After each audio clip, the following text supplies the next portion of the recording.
আসসালামু আলাইকুম সবাইকে। আপনারা যদি খুব কম দামে সস্তায় পাইকারি দামে হাঁস, মুরগি অথবা কবুতর এই ধরনের পশু পাখি যদি আপনি কিনতে চান, তাহলে আপনি নিঃসন্দেহে চলে আসতে পারেন নওগাঁ বাজারে, নওগাঁ হাটে। এটা সপ্তাহের একটা দিন বৃহস্পতিবার এই হাটটা বসে।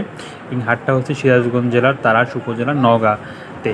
এটা অত্যন্ত পুরাতন, প্রায় 100 বছর পুরনো একটা হাট। এই হাটে আপনার বিভিন্ন ধরনের বিভিন্ন প্রজাতির পাখি, হাঁস, মুরগি, তারপর গরু, ছাগল সব কিছু এই হাটে ওঠে এবং খুবই পাইকারি দামে এইগুলো পাওয়া যায়। আপনারা যেখানে যদি আসতে চান, অবশ্যই এখানে চলে আসবেন এবং খুব পাইকারি দামে আপনি নিজের খাওয়ার জন্য বা পালন করার জন্য যে কোনো ভাবেই আপনি এখান থেকে খুব পাইকারি দামে এখান থেকে নিতে পারেন। যত পিস লাগে তত পিস পাবেন। ধন্যবাদ সবাইকে।